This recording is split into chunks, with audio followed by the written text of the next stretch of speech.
this is an iHeart podcast. Guaranteed Human.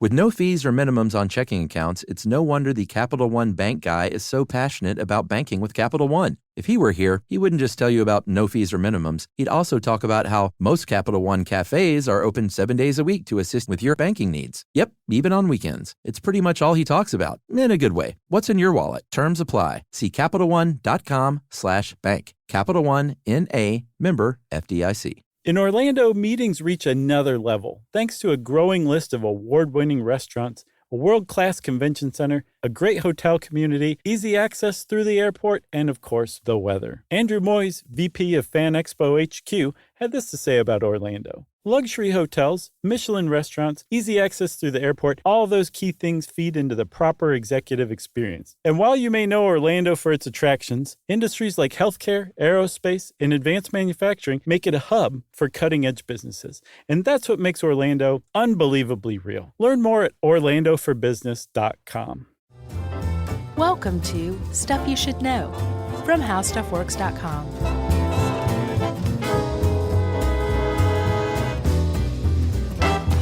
Hey, and welcome to the podcast. I'm Josh Clark. There's Charles W. Chuck Bryant and Jerry. We're just feeling wacky over here. You want to know why? Why? Because this is the stuff you should know about maybe the greatest animal walking the planet, and I'm including human beings. Yeah. Elephants. I'm big on elephants. Yes. Love elephants. Might be Emily's spirit animal. She hasn't decided yet. Yeah, I can say 100% it is Yumi's. Oh, really? Oh, yeah. Oh, wow, they have the same spirit animal. That's kind of neat. Yeah, I know. I like that. I didn't know that. I didn't know Yumi was an elephanter. She is big time into elephants. An elephantist. Mm-hmm. All right, Charles. You ready for this? Yes, and really quickly, because we love elephants. Mm-hmm. We want to go on a safari one day, I've mentioned before. Yeah. But now I know, and we'll get to this later. I was like, man, I want to swim with those things. Don't do it. No. Shouldn't do it. Don't ride them. Nope. Don't do any of those things where you see people on Facebook bragging about riding and getting bathed by elephants. Don't do it. Yeah, it's true. Like, that's not ethical or humane because, we'll just say it now. The reason why is because elephants are wild animals. They're not domesticated. No. Although they display some really bizarre, affectionate behavior toward humans, that can make you think they are domesticated, they're still wild animals. So to train them to basically ensure that they're not ever going to, stomp a person or something like that, you have to take them as babies and what's called crushing their spirit and just basically scare them so bad. Or beat them physically. Right. That's part of the process of crushing their spirit. Beat them, berate them, starve them. Tie their legs together. Keep them in a pen. Mm-hmm. All to basically teach them that humans are in charge and that they should be scared to death of doing anything untoward toward a human. That's how you can ride an elephant or how you can bathe with an elephant. Or Yumi wanted a painting by an elephant. Like, there's elephants that make paintings. There's one here in Atlanta. Okay. That makes paintings. So we researched it right before we were about to order it. She's like, wait a minute, let me just see if this is okay. And it turns out that they basically use the same techniques to make an elephant do what a human wants it to. You have to be very cruel to them usually. So there you go, people. Don't do it. Yeah, that was a weird intro. Well, it was in my crawl. Obviously, it was in yours. A little bit. But let's talk about elephants, the good stuff. Mm-hmm. There are 3 species. You probably grew up thinking like I did, that there's the African elephant and the Asian elephant. Sure, everybody knows that. But now they have broken down the African the elephant, into 2 camps, the bush elephant and the forest elephant, both African. And like I said, for many, many years, and you will still see in a lot of places just 2 species, but that is not true anymore. No. 1, 2, 3. So, and the bush elephant and the forest elephant are so closely related that if they run up against one another because some of their habitats kind of overlap, sure, they could reproduce and have babies, which no problem whatsoever. But the Asian elephant is so distantly related to them, even though they seem, it's just another kind of elephant. Yeah, it's an elephant. That they could conceivably have a kid. And actually one was born in a zoo in the 70s, but he died after I think 12 days of an infection. That they probably aren't supposed to breed, I guess is how you'd put it. Procreate. Right. Have offspring. Yeah, so we're going to be talking about all three, not interchangeably. We'll point out when we're talking about what. But the African bush elephant, those are the biggest ones. They have the biggest ears, or at least larger than the Asian elephants. And both sexes for the African bush elephants are more likely to have tusks. Some male Asian elephants have tusks, but they're not as prominent. That's where you see the smaller tusks. Mm-hmm. And then all three species have 5 toes on the front feet, but the African bush elephant has 3 toes on the rear. Asian elephants have 4 toes on the rear, on each foot. Yeah, there's a lot of different toes going on. A lot of different toes.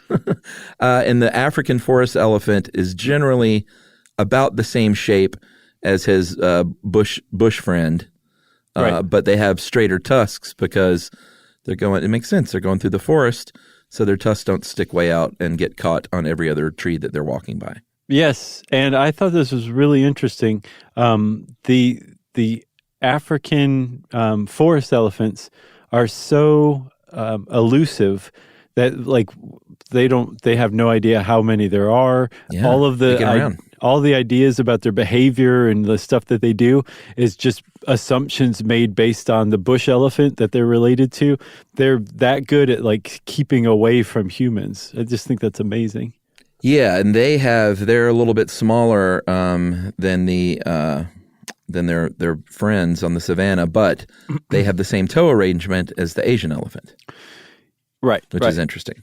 So I had never really thought about it, but a lot of the elephants, when I think of elephants, I never realized I was thinking of 2 different species, but they really do, the Asian elephant and the African bush elephant, they have a lot of differences that you can just very quickly see which is which kind. The Asian elephant has kind of the rounded dome head, and they have kind of a hump back.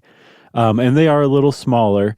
And then the African bush elephants, they're very, very big with the big old ears. And they have basically what's called a saddleback. It's kind of flat-ish. Right. Or maybe even concave a little bit too. Yeah, and here's one of the facts of the show for me is... There's 50 in here. I know, there's so many.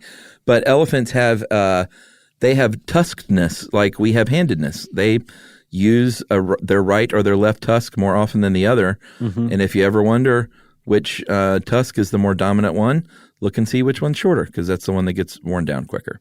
I thought that was amazing. Pretty neat. I just figured they were interchangeable. Yep, nope. Yep, nope. So, it's really kind of...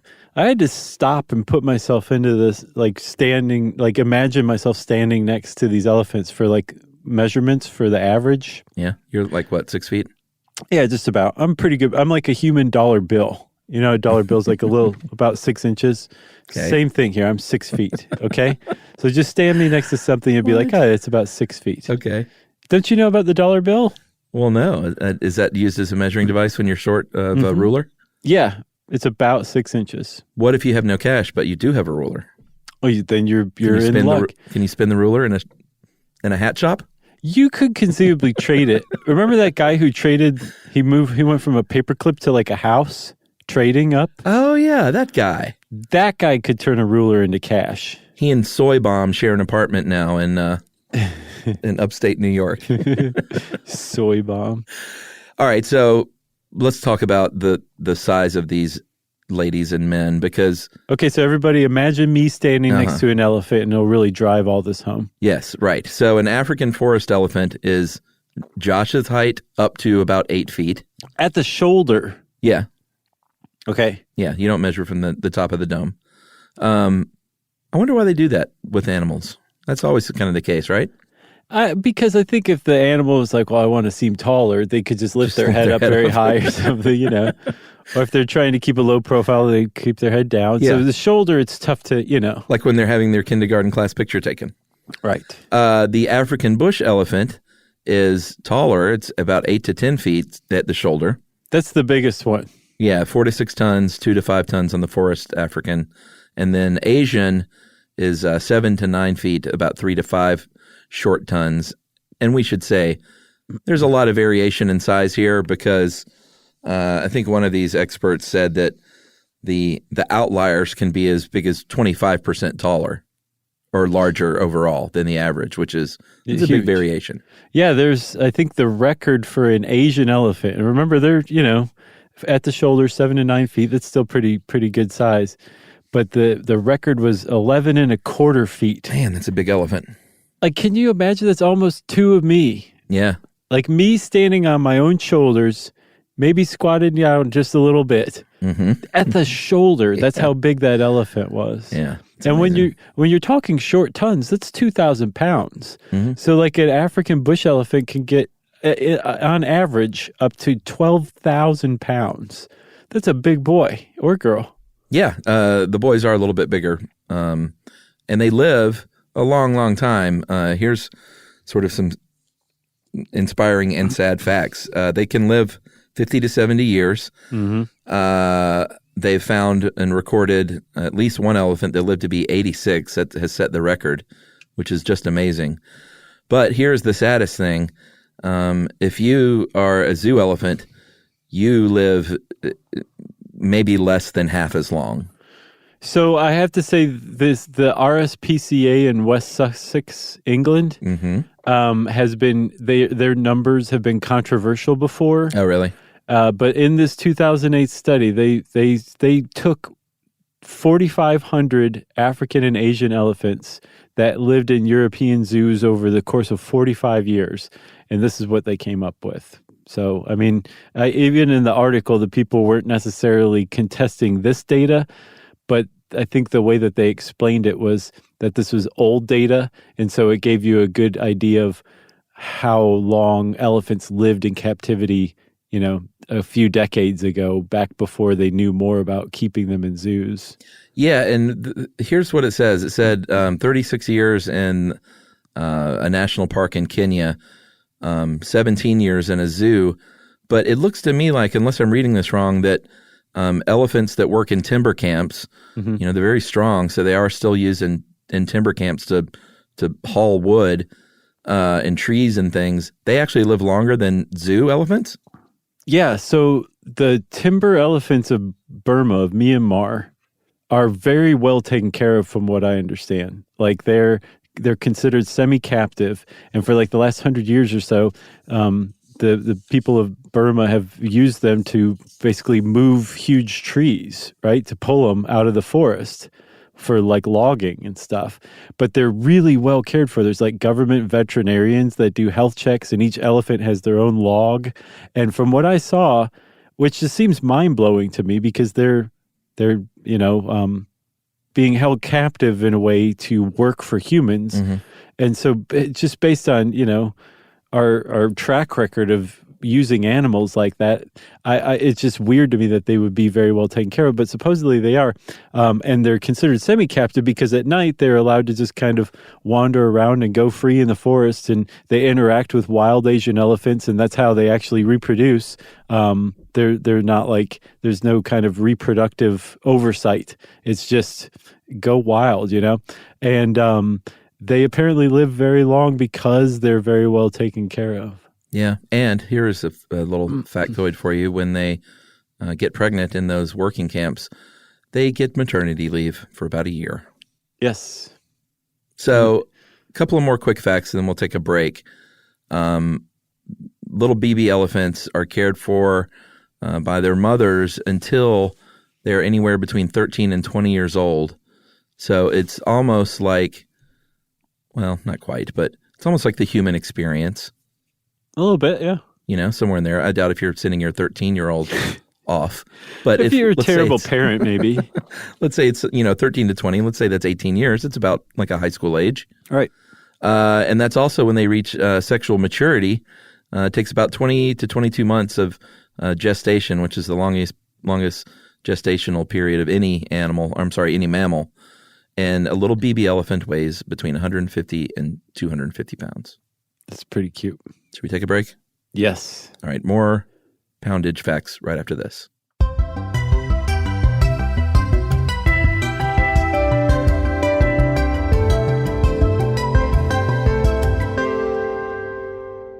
All cat parents understand the feeling of being ignored by your cat and often asking yourself, does my cat even love me? And there is only one solution to solve that, Sheba. Feed your cat Sheba and go from feeling ignored to truly adored in 12 days guaranteed or your money back. Sheba has a menu of products, appetizers, entrees, treats, and even a kittens menu. So Sheba has a product for even the pickiest eater, like the Sheba Puree, which is made with bone broth. It's a protein-rich, lickable treat with chef-inspired flavors. It has a smooth and creamy texture that cats love. Plus, it supports a strong bond between pet parents and their cats with a hand-fed cat treat. It also contains no corn, wheat, soy, or artificial flavors. So instead of feeling ignored, you're suddenly the center of their world. It's basically a fast pass to favorite human status. Next time you're wondering if your cat loves you, grab Sheba Puree or explore their entire range of textures and flavors at your local retailer. To learn more, check out Sheba.com. Spectrum Business keeps businesses of all sizes connected seamlessly with fast, reliable internet, advanced Wi-Fi, phone, TV, and mobile services. That's right. And Spectrum Business offers 100% U.S.-based customer support 24/7 to help you stay up and running. And they offer tailored connectivity solutions with packages built for your business budget. Yeah, so it's no wonder millions of business owners rely on Spectrum Business to keep them connected. Visit spectrum.com/business to learn more. Restrictions apply. Services not available in all areas.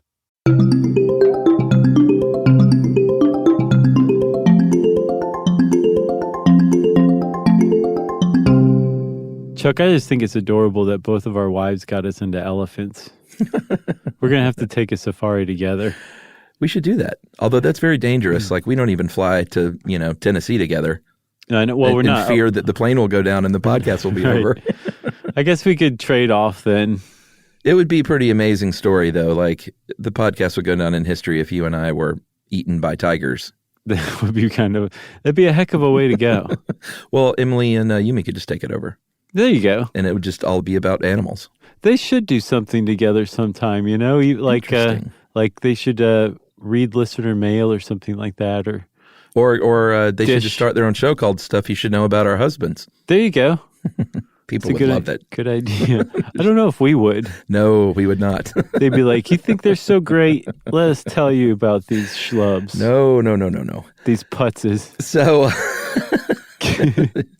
there should be a ding sound because you're going to use putts on every show from now on. Mm-hmm. All right. Elephants eat 100 to 600 pounds of food in a day and drink between 16 and 40 gallons of water. Say that again, brother. 100 to 600 pounds of food in a day. Mm-hmm. And they are eating, and I love this, they basically spend their day when they're awake, 14 to 16 hours a day, just sort of looking to eat and drink. Yeah, it stinks. Like, if you think about it, the reason why they have to eat that much is not because they're so big, but because, well, it is in part, but mostly because they're herbivores and their digestive system is ridiculously inefficient. Yeah. Like, if elephants are as intelligent as they appear to be, and probably even more than they appear to be, once we start to learn more about them, I think all it's going to do is just provide a cascading series of woes. If they didn't have to spend so much of their time looking for food, what would they be doing? Maybe they would learn to paint on their own. Maybe. So the reason why they eat so much, again, is because they don't digest a lot of that food. And so undigested stuff comes out as poop in such frequency that you can actually make paper out of it. There's elephant poop paper. People use it, and they get the fiber out of the elephant poop to make paper with. Oh, wow. That's how undigested so much of their food is. Yeah, they eat, like you said, they are herbivores, so they eat all kinds of plants. They love fruit. I imagine that's like the sweet, sweet nectar. Sure. When compared to, like dry bamboo. And they can study their poop and learn a lot from their poop, just like most animals. Well, elephants don't study their own poop. Well, how do you know? I guess they might.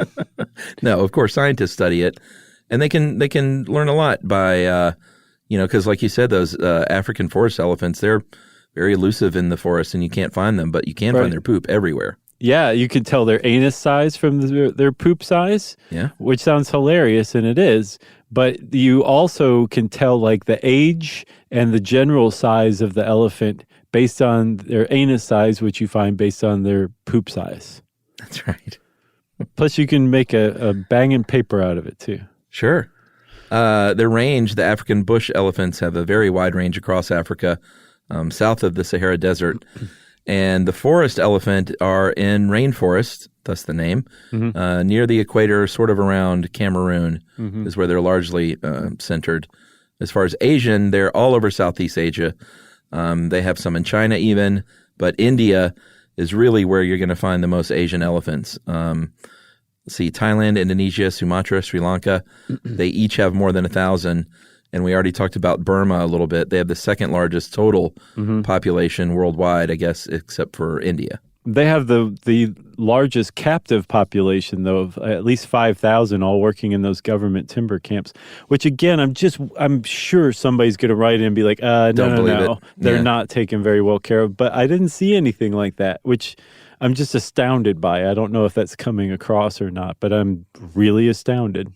Yeah, and if you listen to our episode, well, I guess it's either from last week or it'll be next week, and then I'm predicting the future, about elephants swimming in the, which one was that? Loch Ness. Loch Ness. They do love to swim, and they are very floaty. They're very buoyant. They won't, you're not going to find an elephant drowned in the water. They can not only swim, but if they get tired, they can just float. Bob. Yeah, they can just bob in the water. And they apparently an elephant has been recorded as swimming 48 kilometers, 30 miles. Pretty amazing. And 6 hours at a stretch. Yeah. That's pretty nuts. And baby elephants, one of the greatest things you can do is sit around and watch baby elephants splashing in kiddie pools on YouTube. Yeah. They love it. They love to swim. Yeah, let's talk about the trunk. Because when you see an elephant and you watch this, if you like really study an elephant for a while, you look at that trunk, it's amazing. It looks like a completely separate living thing almost sometimes. Yeah, but it's a nose. It's basically their upper lip and their nose combined together in this elongated form. Yeah, but when you watch an elephant, a lot of times they're just standing still. But this trunk is doing so many crazy looking things. I see what you mean. Yeah, it just looks like its own animal almost. Like Thing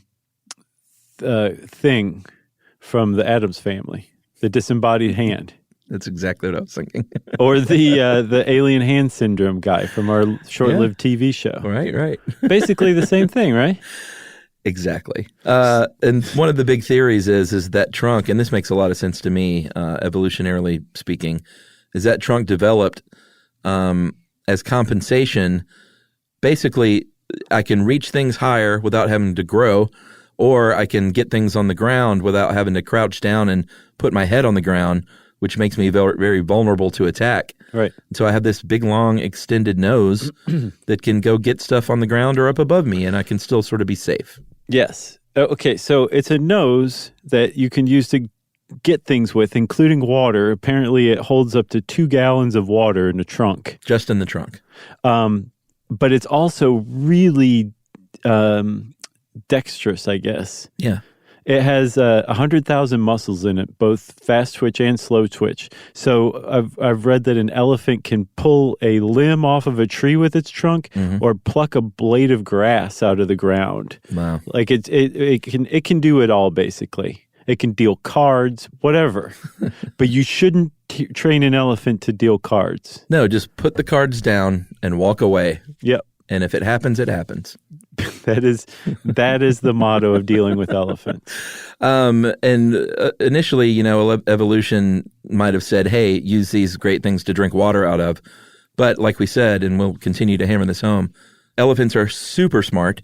So they said, hey, I've got this really long fifth arm that has 200,000 muscles in it. So I can get food and I can bathe myself and I can pick up dust and mud and put it all over my body if I don't want to get sunburned or if I want to have a sort of lo-fi insect repellent, or I can communicate with my buddy over there with my trunk. Yeah, there's a lot of stuff they do with their trunk that we're starting to figure out. There's a group called Elephant Voices, and they have an elephant gestures database based on decades of studying elephants up close. Yeah. And they have a really complex and intricate, basically a sign language that includes more than just their trunk, but their trunk plays a big role in it too. Yeah, there's one example on this article, flop trunk on head. And that is an elephant basically raising the head vertically and then flipping their trunk really high up in the air and letting it plop down on their head. That is a very specific play-based gesture. Kind of a joyful play. Yeah, like if you see an elephant doing that, they're having a good time. Yeah, the Elephant Gestures database, the names of the different things, the gestures sound like they were all written by Nell. Yeah. Flop trunk on head. Mr. Chica Mike. So I've got another fact of the podcast for you. You ready? All right. Baby elephants suck their trunks like human babies suck their thumbs. Oh, my God. Isn't that amazing? I mean, forget about it, man. I know. I can't even with this stuff. I know. And Tim Burton's going to ruin it all with a new Dumbo movie. Oh, is it live action or? You know, I think it's live action and CGI. Why? He's going to ruin it? Sure he is. Oh, poor Tim Burton. He's the ruiner of things. You ruined everything, you ruiner. All elephants originated in Africa and then spread throughout the world from there, including North America across, like everything else, across the Bering Strait land bridge or ice bridge, depending on when it was, and then all the way into South America from there. Yeah, you can make a pretty strong case that they drew humans into North America because they migrated first and humans probably followed them as hunters over like millions of years later. Oh, yeah. Mm-hmm. So this is weird. So the mammoth and the elephant share a common ancestor. Their most recent common ancestor is 6 million years in the past. Yeah. Which means that elephants and mammoths coexisted at the same time. Like elephants have been around a really long time. It's just, I guess, when they moved out of Africa and beyond Asia up into, the Russian steppes and Siberia and across the land bridge and then back down into North America and then eventually South America, they took on like many different forms. But the woolly mammoth is the one you typically think of. Sure. But there were elephants at the same time. There were also mammoths, and there were other kinds of mammoths besides the woolly mammoth, which I think we did a woolly mammoth episode. We did do a woolly mammoth episode. All right. If you say so. We did. And they were all over. There was also a type of mammoth, or not even a mammoth. It was just a different type of elephant called a gomphothere that was in South America. And if you look at a gomphothere, I think it was a little bigger than the elephants of today, but it just looks like an elephant. And they used to hunt them down in South America and hunted them to extinction, they think, possibly a combination of that and climate change. But you don't think of elephants in the Americas, but there definitely were some here for a very long time. But climate change can't be real, Josh, because it snowed last week. Right. Well, yeah, exactly. I mean, just imagine that it hadn't snowed, and we would all know that climate change is real. So there is was a naturalist in the 18th century France named, and this is a great name. You want to say it? Actually, you're a French expert. Oh, I wasn't expecting this. Georges Louis Leclerc, the Comte de Buffon. Was that his title? Is that what that means? Yeah, he's the Count of, Buffon. Okay. Which I'd be like, can I get another countship? Instead of Buffon? Mm-hmm. Oh, what's wrong with Buffon? It's so-so. It's okay? It's a kind of a garish word. You know what I'm saying? Sure. Sounds like bouffant. Yeah. And like who wants a bouffant hairdo these days? Nobody. Nobody except the B-52s. Yep. And maybe that lady from the old... Marge Simpson? No, what was the name of that steakhouse? The local steakhouse. Oh, Outback Steaks. No. What's the other one? Longhorn. Uh-huh. Do you remember the ads in the 90s with the lady with the bouffant for No. Longhorn steaks? Yeah, you do. I really don't. What was her deal? She was just like a proto-hipster lady. Really? Who was, yeah. It was on the Longhorn commercials. Very interesting. Man, now I could go for a steak. Yeah, me too. All right, so where were we? Oh, right, the 18th century naturalist. He wrote a lot about natural history, and he loved the elephant, and he was really knocked out by the intelligence of. Why is that funny? Just the idea of him being like, man, I am knocked out by that. That is far out, man. He was knocked out by the brain and the intelligence of the elephant. Right. And he said it approaches near to man in understanding as much, at least, as matter can approach to mind. Which I understood the first half of that. I think in 18th century speak, that means these dudes are really smart. Right.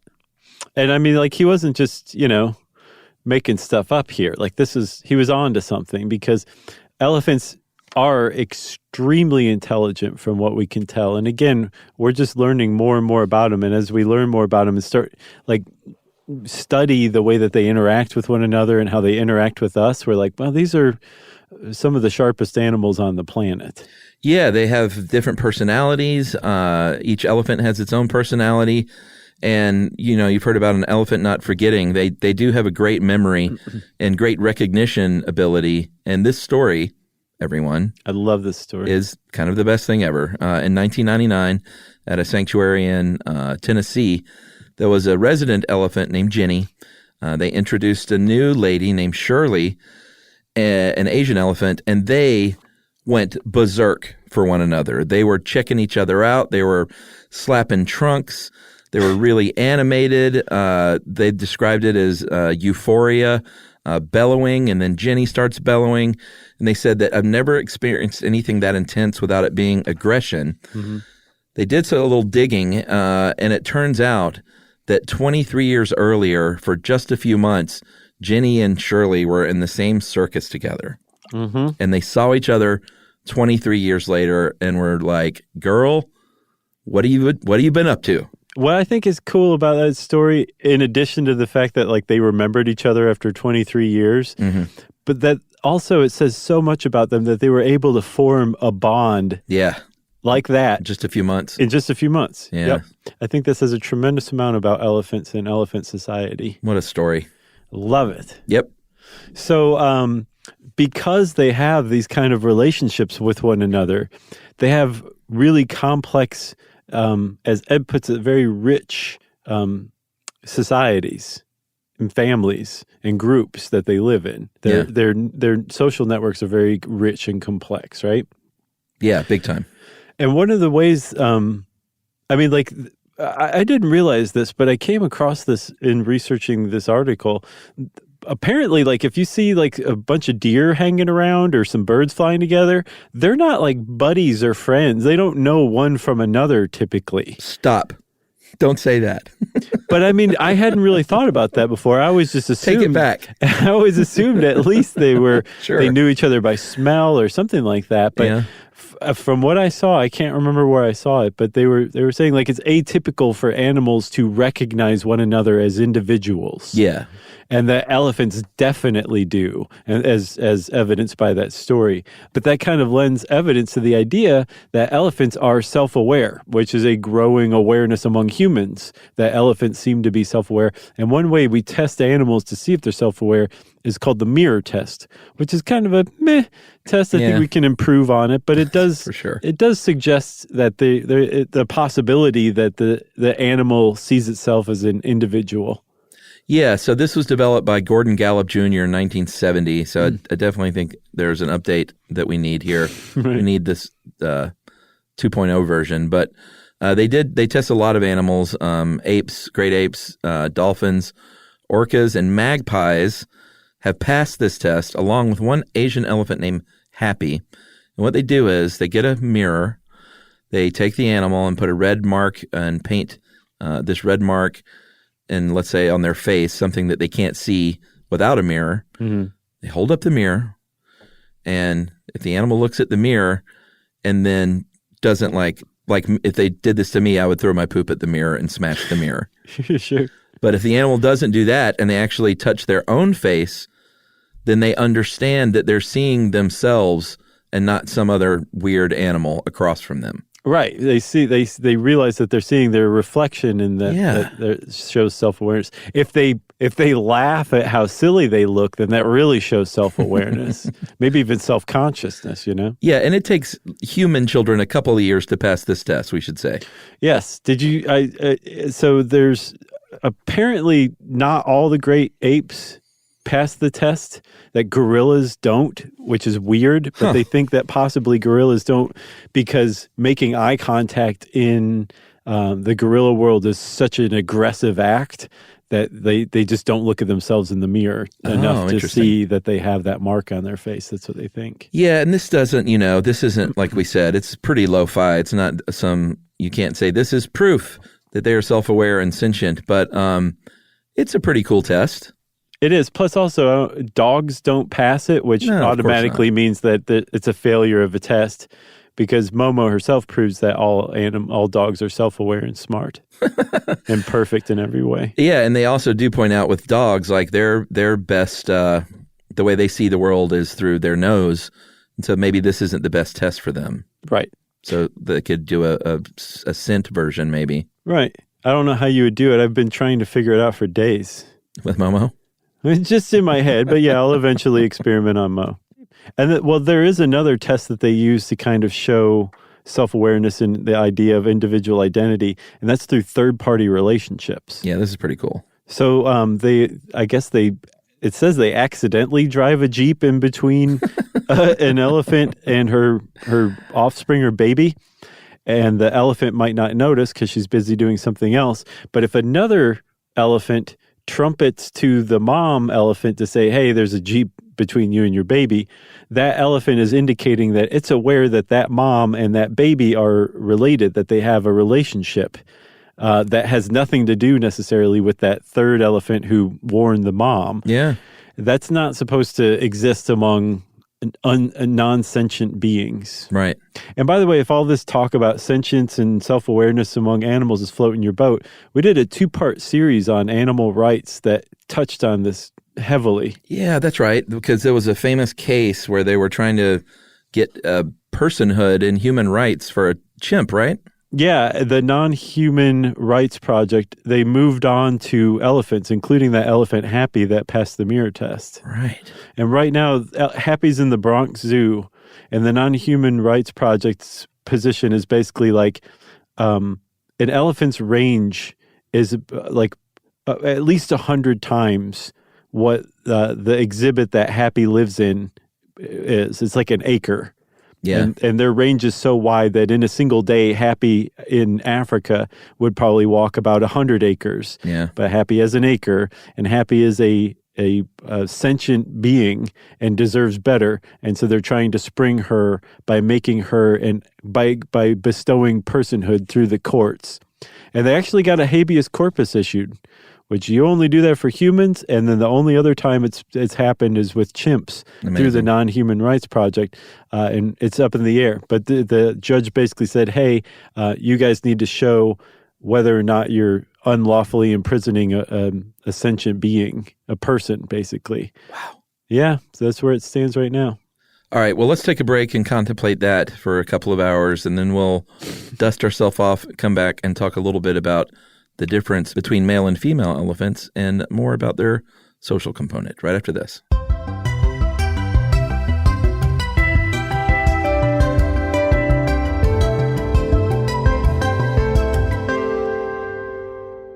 All cat parents understand the feeling of being ignored by your cat and often asking yourself, does my cat even love me? And there is only one solution to solve that, Sheba. Feed your cat Sheba and go from feeling ignored to truly adored in 12 days guaranteed or your money back. Sheba has a menu of products, appetizers, entrees, treats, and even a kittens menu. So Sheba has a product for even the pickiest eater, like the Sheba Puree, which is made with bone broth. It's a protein-rich, lickable treat with chef-inspired flavors. It has a smooth and creamy texture that cats love. Plus, Plus, it supports a strong bond between pet parents and their cats with a hand-fed cat treat. It also contains no corn, wheat, soy, or artificial flavors. So instead of feeling ignored, you're suddenly the center of their world. It's basically a fast pass to favorite human status. Next time you're wondering if your cat loves you, grab Sheba Puree or explore their entire range of textures and flavors at your local retailer. To learn more, check out Sheba.com. Spectrum Business keeps businesses of all sizes connected seamlessly with fast, reliable internet, advanced Wi-Fi, phone, TV, and mobile services. That's right. And Spectrum Business offers 100% U.S.-based customer support 24/7 to help you stay up and running. And they offer tailored connectivity solutions with packages built for your business budget. Yeah, so it's no wonder millions of business owners rely on Spectrum Business to keep them connected. Visit spectrum.com/business to learn more. Restrictions apply. Service is not available in all areas.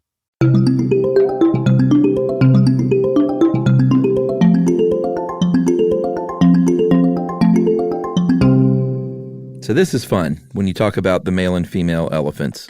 This whole episode is fun. It is. So males leave when they're young teenagers. They leave earlier than the little ladies do. Mm-hmm. They set off on their own. They might move from group to group. They may join up with another family, but by and large, they usually get around and live alone. But they do form groups when they need to. It's not permanent, it could change, and it is a static situation, kind of like going between different groups and different groups of males getting together. But when they do get together, the males, there is a definite hierarchy involved, seniority based on size and age. Mm-hmm. And that hierarchy is really important to kind of maintain order when it comes to like who gets the water first and stuff like that. Right, or which way we're going to walk to go find water or something like that. There needs to be somebody in charge. But supposedly when there's plenty of water and everybody's got all the food they need or whatever, that hierarchy can break down pretty easily. But also informally, not like it breaks down and like society just crumbles among this group of males. It breaks down because it's not necessary, which is kind of neat. And apparently the groups of males that hang out together are likened to a group of like old drinking buddies. They're just rowdy. Yeah, it's kind of funny. Rough housing and all that kind of stuff. Males occasionally will go through something. It's kind of like being in heat, it sounds like, called musth. Yeah, well done. M-U-S-T-H. Mm-hmm. And this is when their testosterone goes through the roof, and they are like, I need to mate like yesterday. I got the itch. I got a severe itch, and I can't scratch it with my tusk because they're fixed. Rough housing with my drinking buddies isn't helping. None of that is helping. And when they're going through this musth phase, they actually, like all the other male elephants, recognize this and say, hey, Freddie over there, as you can tell, guys, he's really feeling it. So why don't we let him drink first? And why don't we just kind of go where he wants to go right now? He's leaking a trail of urine everywhere. That's a literal physical warning to the rest of us to stay back. Yeah, and a little scent for ladies to say, well, let me follow this trail and see where it goes. It smells like Sex Panther. 100% of the time. What is the... It works half the time. Half the time it works 100% of the time. I don't remember. I should know that. We both should, Chuck. We both just failed spectacularly. Oh, and occasionally, and this is kind of what I've seen as the only times when elephants really get aggressive with one another, but if it gets pretty extreme, and these male elephants, there's a couple of them going through musth, they will go at it to get the lady. They will gore each other. And it, no one wants to talk about that because everyone wants to think elephants are always getting along. But sometimes when there's a couple of dudes around that are both super revved up, they can get in a fight over a lady. To the death sometimes. Yeah. And I think you kind of said it, but males mostly live on their own, and they do form these groups, and they do have friendships and bonds with other males, but they are very frequently found like traveling by themselves, probably to avoid stuff like that.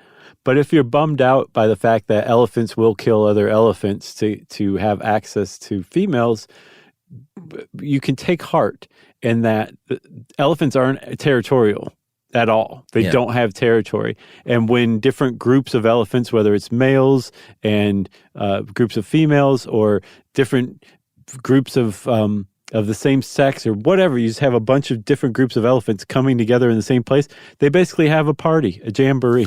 They do. Like if it's a body of water or a place where there's a lot of fruit or some reason for a bunch of elephants who don't know one another get together, it's not only a party, but at that party, you can have like Shirley's and, who's it? Shirley Jenny's. And Jenny's going, oh my God, I haven't seen you in 12 years. Yeah. What are you up to? Is that your little baby? It's the sweetest thing. Yeah, they get really excited when they see old friends. They'll do like pirouettes, pee, poop. Sometimes they pee and poop out of excitement to see one another, which is adorable. Yeah, and as kind of lone wolf as the males can be, the females are really, this is when you really like get the heartworm going. Right. Heartworm? Heartwarm. Not heartworms. It'll give you heartworm thinking about it. This is when it can warm your heart because females, they lived very much in an organized way. They live in family groups. There are mothers, sometimes 3 generations all together, and their little pups and their aunts and their moms and grandmas. There might be up to 30 of them together with all their kids, and they're all led, which is usually the oldest one, but not always, but they're led by a matriarch, and the matriarch is the one that's like, let's go this way. Not because I just am older and smarter, but I actually have experience that I can remember that will help lead us to safety. Yeah, which is pretty spectacular. It's another thing that's remarkable about elephants is that the matriarchs lead by experience. There was this drought in Tanzania in 1993, and the different herds led by matriarchs that were old enough to remember the last drought back in like 1958 to 1961, the ones that had lived through that before as younger elephants, they remembered how the herd survived. And so their herd was likelier to survive that drought than herds that were led by younger matriarchs that hadn't lived through that previous drought. So they remember this stuff, and they lead their herds based on this past experience and the wisdom that they gained from it. Let's just say it. From wisdom. They lead by wisdom. They do, and some matriarchs are very confident. They are very, some are very vigilant, though, and a little more nervous. It kind of depends on who your matriarch is. Some are very maternal, and, when they send the signal for everyone to go, they're like, well, let's wait because Janice's little pup is still bathing. So let's all hang out. Far out. Then some of them are more like, no, come on, get out of the water. We're going. We're leaving now. Come on, Janice. I'm going with or without you. Janice is like, what a bummer. And then they're together also for a very practical reason. They help each other out. They babysit for one another, for God's sake. I love that. They babysit for each other, Josh. I know. They like the mom can go off and forage for food for her pup and know that the pup is being watched by some of her herd members. Yeah. Her family members is what they're called. That's right. If a matriarch dies, there's a little short time where they're like, all right, who's next? Who's going to step up? They have ranked choice voting. They kind of do. That's how advanced they are. They're more advanced than every state in the union besides Maine.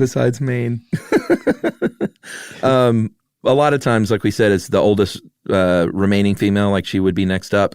But sometimes it is not. Sometimes it is the matriarch's daughter. And she will just assume the position of mom, of her mother. Yep. As matriarch. Yeah, kind of like what is that called? Where you like become king or queen because your father or mother was king or queen. Sure. I can't remember what it's called, but like your birthright? Yeah, basically. That exists in the elephant society if that elephant happens to be like suited for the job. And if there's an issue, if there's a dispute where some elephants are like, actually, I don't think she's ready yet. I'm not going to follow her. I'm going to follow Janice. And Janice will be like, far out. That's it. Like Janice and the other elephants that want to follow her, they go off on their own family. There's no battle. There's no fight to the death over dominance. It's just like, all right, we'll see you later. And then they may see each other later at that clearing or at that watering hole and be just happy as pie to see one another. And they may also even travel together, but just at a much greater distance, but within communicating distance to like warn one another and kind of basically keep up the same pace, but they just keep their distance more. Yeah, they'll growl at one another. They'll trumpet. They'll grunt. They will stomp their feet. They will flick their ears. They will use their trunks. They will angle their heads and tusks and swish their tails. These are all communications. And while they were stomping, and while they do have those big sturdy feet, they're also really sensitive. Yeah. So if an elephant is just standing still, it can feel the vibrations in the ground of something far away or someone calling them from far away through the ground, through their feet. Like the rumbling through the ground of an elephant growling like miles away. Yeah. And they also, that trunk, I forgot to mention, they have a really sensitive sense of smell. Supposedly, they can smell water up to 12 miles away. Oh, wow. And that's water. That has no smell. Right. They've been shown to smell storms up to like 150 miles away. Wow. Yeah. Amazing. Pretty amazing. I don't know if we've gotten this across or not, but elephants are pretty amazing. We do that with all our animal podcasts. I know. I love it. We should do one about like, I don't know, what's a boring animal that's not so impressive? Let's see. They're all great. Yeah, I really can't think of a boring animal. Like, there's something fascinating about every animal. Yeah. I was going to say frogs, but I was like, oh no, frogs turned out to be pretty fascinating. Oh, frogs are the best. No, elephants are the best. There's this one researcher that firmly believes that elephants have a sense of humor. Mm-hmm. And she said, she was recalling how they play, and they would charge her car, and she thought they were tripping and falling and tusk the ground, and they kept doing it, and she was like, no, I know what they're doing now. They're pratfalling. Mm-hmm. They are pretending to fall in front of the car and having a good time doing it. Yeah, like they pretended they were charging her car in the sanctuary, and we're like, oops. But then they trip right before it. And it happened enough times that she realized that they were joking. Yeah. It's amazing. I love it. I do too. What else? Well, this is, the saddest thing, because everyone knows that elephants mourn. Mm-hmm. We've all seen the videos, and it is true. And I think in our grief episode, I told the story of Domini, the elephant, who basically died of a broken heart from grief. Don't retell that story. All right. Well, I won't. But they very famously grieve. There will be extended mourning periods for groups of elephants. There are grieving rituals over corpses, and they also suffer PTSD if they witness violence. So if they see a poacher kill and detusk an elephant, they will have literal PTSD and stress symptoms. So one thing I saw, it was like that PTSD is that it's tough to compare it to human PTSD, right, but that there are like real pronounced effects on them, usually related to stress, but also apparently related to not having been brought up in their society. So that when say like an orphan that survives a culling and is raised like outside of elephant society, it's just not quite right when you compare it to an elephant that was raised by elephants, throughout its to maturity. Yeah. And that they frequently call it things like PTSD or things like that. But it's like, it's almost its own thing. Right. But again, if you did that to a deer or a bird or something, it's not going to have that same effect. Right. It's not, I hate to say it, but it doesn't appear to be smart enough to suffer psychological damage. Maybe that's good. From a traumatic experience. Yeah. I mean, don't feel sorry for the deer. The deer's probably quite glad. You should still feel sorry for the deer for what we do to deer. No, well, yeah, that's a whole other story. Mm-hmm. I bought these little things that go on the front of my car that supposedly keep deer away, but I don't know if they work. I've seen them, the giant hands that clap and say, out of the way, deer. I don't even know how this thing works, and it very well may not work at all. But the way I put it to Emily, I was like, unless these actually attract deer, then it's worth like the $5 that it cost. Nice. Just give it a shot. Do you remember those hats that like had a cord that would clap? Do you remember that? Sure. My dad had one of those. Did he really? Yeah. Oh, man. Did he ever have the hat with the two No, the beers on both sides? he wasn't quite cool enough for that one. But he was cool enough for the clapping hat. Hmm. Okay. I think that's the opposite of cool, actually. I think so too. The herbal Elvis.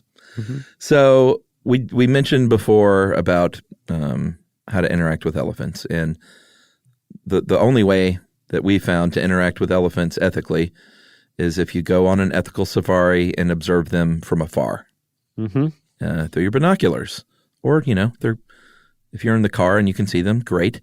But if you see something that's advertised as an elephant sanctuary, say something. Yeah, I mean, sanctuary, there's no law that dictates when you can use that word. And when travelers hear that word, they think, oh, well, this means this is where elephants go to be taken care of because it's a sanctuary. I see it's right there on the sign. Right. It's not necessarily what that means. That elephant that you ride or bathe in the pool with may have been had its spirit crushed by being kept in that tiny pen and starved and beaten for weeks at a time. Mm-hmm. This founder of the UK group called Action for Elephants UK, Maria Mossman, she basically says any place that advertises unnatural behavior, just stay away from. Yeah. Because they're not, like, elephants shouldn't be doing tricks for humans. Right. And that includes like bathing with the elephants, which does sound awesome. And elephants do bathe and they love to swim and frolic. But the big problem with that is that in a sanctuary where that's how you get the people to come, that means you have to keep the elephant in the water all day and let people climb all over it all day. That's just genuinely unnatural. It's unnatural for a human to ride an elephant. Like it's really easy to step back once you think in the broad term of unnatural behavior. All of it starts to become quite clear, what you should and shouldn't do with an elephant or participate in with an elephant, and instead just let it do its elephant thing and observe it from afar and appreciate it from afar. Yeah, I saw a video the other day, though, of a black lab that was best friends with an elephant. I didn't see that one.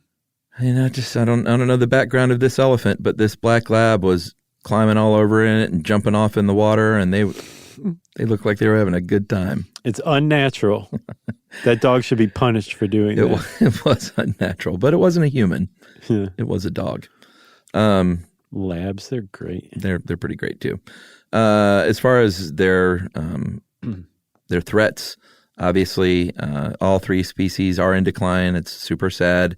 Their range, which is a great range, like you're talking about, has been encumbered upon by humans for centuries and thousands of years. Even they just don't have as much room thanks to people and deforestation and fences and roads and oil pipelines and things. And then there's the poaching problem of killing elephants for their tusks and now their skin. That's a new thing. It's just horrific to think about. Yeah, brand new. As of like 2013, I believe a Chinese entrepreneur said, hey, it'd be cool is if I started a trend for beads, jewelry made out of elephant skin. Let me do that. And now all of a sudden, the number of elephants that are killed for their skin jumped in Burma, just over the border from China, from 10 a year in 2012 to 61 in 2016.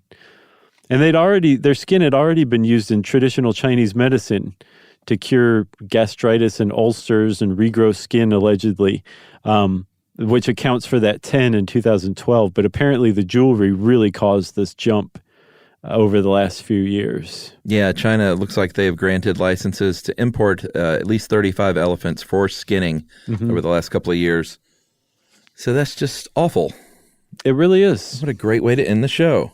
Yeah, and they're not endangered from what I understand. I think they're listed as vulnerable by the World Wildlife Foundation, but they their numbers have gone down dramatically. In 1930, there were 10 million wild elephants in Africa. Wow. There's 415,000 today. Jeez. Then, and just in a decade, I believe in the 2000s, they dropped by 111,000 in just one decade. Wow. And in some places, most of it's poaching. Some countries still have, it's legal to trade in ivory. South Africa, Zimbabwe, Botswana, Namibia, and Eswatini, which you may know and love formerly as Swaziland. It's legal to trade in elephant ivory. In the U.S., the UK, Japan, and Thailand, it's legal to trade in antique elephant ivory that was, brought into market before they enacted laws against it. But that's pretty much the biggest threat. And then also, like you said, their habitat encroachment. Yeah. Like if you build a pipeline, the elephants just don't step over pipelines. They're like, oh, okay, well, our range just got cut in half. And again, their range is enormous. Like an African bush elephant, their home range is like almost 3 million acres. Yeah.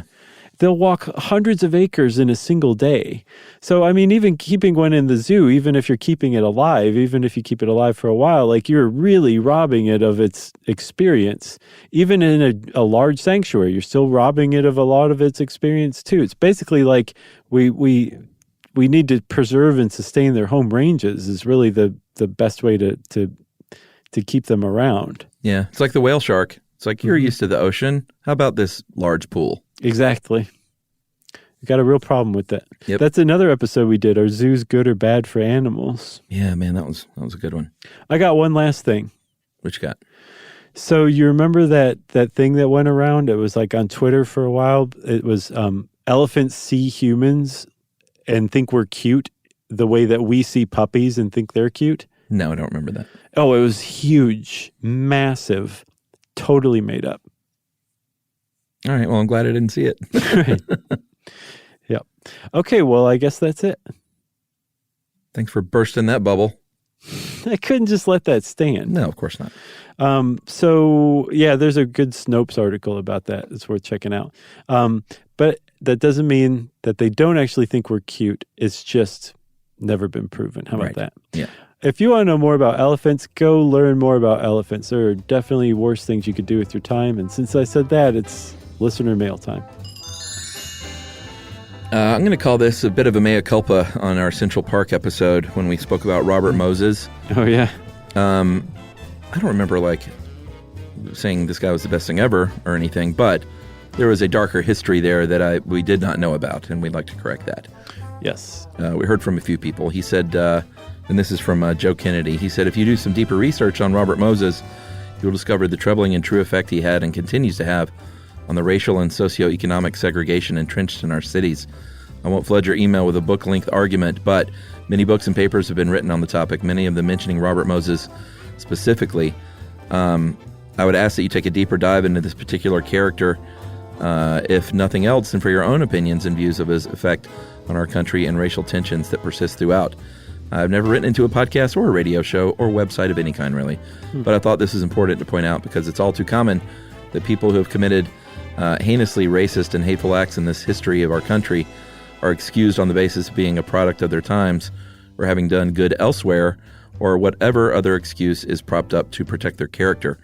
And listen, guys, I've listened to enough of your shows to know that you are smart guys with broad, educated worldviews and seem like you are morally good people. So I'm not suggesting anything other than a little more research on this specific character, just so you know for yourselves. Thanks for the show, guys, and your endless hours of entertainment and education. I truly enjoyed them. That is Joe Kennedy. And we heard from other people, but we appreciate you bringing that to light for sure. Yeah, thanks, Joe. Appreciate it. And everybody who wrote in to say, he's actually a villain. Yeah. Yeah, and actually I'd heard about him before separately. I didn't connect the two and realize that was the same guy. Yeah. We dropped the ball, Chuck. Yeah, we'll try and do better, everybody. Okay. Well, if you want to get in touch with us to tell us how we can do better, we always love to improve. So do that. Do it nicely, but do it. You can go on to our website, stuffyoushouldknow.com, and check out our social links there. I have a website called thejoshclarkway.com. Check that out too. And you can send us an email to stuffpodcast@howstuffworks.com.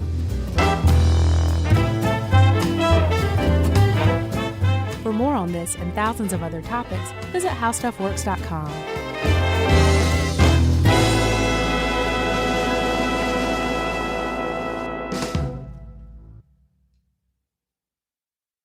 Geico presents a 30-second podcast between your podcast. Today's story is shared by one of our listeners. It's called Betrayed by Bill.